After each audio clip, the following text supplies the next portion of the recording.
Corona మళ్లీ కోరలు చాస్తోంది. 7 నెలల తర్వాత మరోసారి విజృంభిస్తోంది. ఇప్పటి వరకు పెద్దలను ఇబ్బంది పెట్టిన మహమ్మారి ఇప్పుడు చిన్న పిల్లలపైన తన ప్రభావాన్ని చూపిస్తోంది.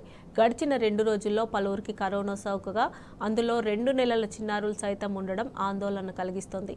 ఇక కరోనా కేసులు పెరుగుతూ ఉండడంతో అప్రమత్తమైన వైద్య శాఖ మహమ్మారి కట్టడికి అవసరమైన అన్ని చర్యలు తీసుకుంటోంది.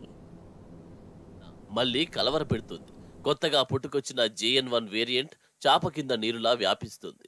ఇప్పటి వరకు పెద్దలనే ఇబ్బంది పెట్టిన కరోనా ఇప్పుడు పిల్లలపైన తన ప్రభావాన్ని చూపుతోంది. తాజాగా శుక్రవారం నీలోఫర్ దవాఖానలో 2 చిన్నారులకు కరోనా పాజిటివ్ గా నిర్ధారణ అయింది. అందులో ఒక పాప వయసు 2 నెలలే. గుండె సంబంధిత సమస్యలతో బాధపడుతున్న ఆ చిన్నారికి హైప్లో ఆక్సిజన్ చికిత్స అందిస్తున్నట్టు దవాఖానా సూపరింటెండెంట్ డాక్టర్ ఉషారాణి తెలిపారు. మరో కేసులో నాంపల్లిలోని ఆగపురకు చెందిన 14 నెలల చిన్నారికి తీవ్రమైన జ్వరం, శ్వాస సంబంధిత సమస్యలతో బాధపడుతూ 3 రోజుల క్రితం దవాఖానలో చేరిందని, వెంటిలేటర్పై చికిత్స అందించి పరీక్షలు నిర్వహించగా కరోనా నిర్ధారణ అయిందని వివరించారు. ప్రస్తుతం చిన్నారి ఆరోగ్యం నిలకడగానే ఉందని చెప్పారు. వీరికి ప్రత్యేక ఐసోలేషన్ వార్డులో చికిత్స అందిస్తున్నామని వెల్లడించారు. చికిత్స విషయంలో ప్రజలు ఎలాంటి అపోహలకు గురి కావద్దని, ఎలాంటి పరిస్థితులనైనా సమర్థంగా ఎదుర్కొనేందుకు ఆక్సిజన్, వెంటిలేటర్, ఇతర అత్యవసర వైద్య సదుపాయాలను అందుబాటులో ఉంచామని డాక్టర్ ఉషారాణి తెలిపారు.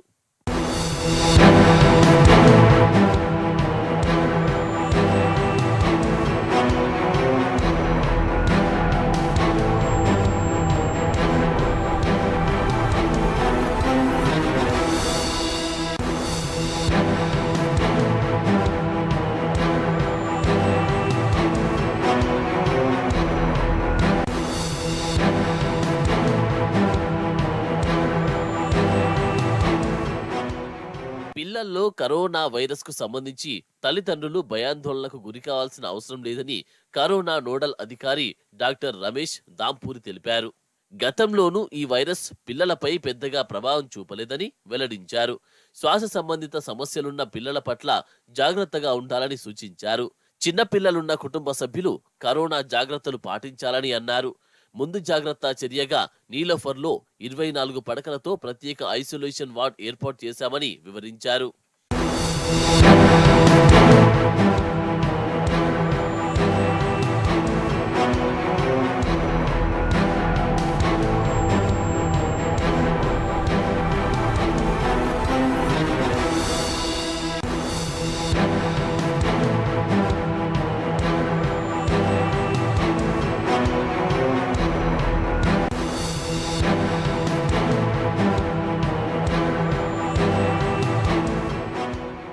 రెండు 3 రోజుల్లోనే హైదరాబాద్, రంగారెడ్డి, మేడ్చల్ జిల్లాల పరిధిలో దాదాపు 20 కేసులు నమోదవడం, నీలోఫర్లో 2 చిన్నారులకు సైతం సోకడంతో వైద్యారోగ్య శాఖ అప్రమత్తమైంది. రాష్ట్రంలోని అన్ని టీచింగ్ హాస్పిటల్స్ వైద్యాధికారులు, సిబ్బంది కరోనా నియమాలు పాటించాలని DME డాక్టర్ త్రివేణి ఆదేశాలు జారీ చేశారు. ఖచ్చితంగా మాస్క్ ధరించాలని సూచించారు. దీంతో అన్ని ప్రభుత్వ టీచింగ్ హాస్పిటల్స్ లో కరోనా రూల్స్ అమల్లోకి వచ్చాయి. వైద్య సిబ్బందితో పాటు రోగులు, రోగి సహాయకులు సైతం మాస్కులు ధరించేలా అధికారులు అవగాహన కల్పిస్తూ చర్యలు తీసుకుంటున్నారు. కాగా ప్రస్తుతం రాష్ట్రంలో కరోనా పరిస్థితులపై వైద్యారోగ్య శాఖ మంత్రి దామోదర రాజనరసింహ సమీక్షా సమావేశం నిర్వహించారు.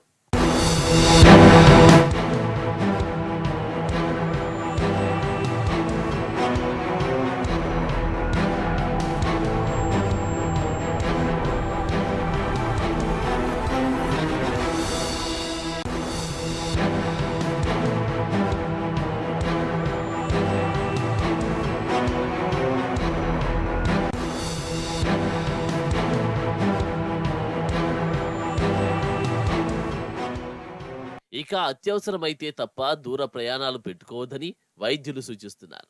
సాధ్యమైనంత వరకు జన సమూహాలకు దూరంగా ఉండాలని, రానున్న క్రిస్మస్, న్యూ ఇయర్, సంక్రాంతి పండుగల సందర్భంగా ప్రజలు అప్రమత్తంగా ఉండాలని చెబుతున్నారు. వాతావరణం కూడా చల్లగా ఉండడం, వరుస పండుగల నేపథ్యంలో వైరస్ వ్యాప్తికి అవకాశం ఉందని వెల్లడించారు.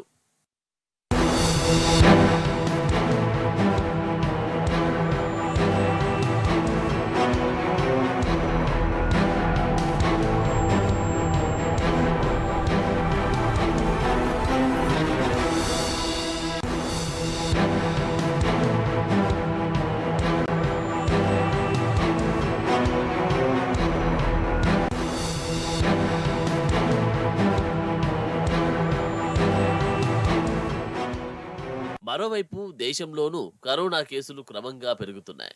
గడచిన 24 గంటల వ్యవధిలో 328 కొత్త కేసులు వెలుగు చూశాయి. దీంతో యాక్టివ్ కేసుల సంఖ్య 2997కు చేరింది.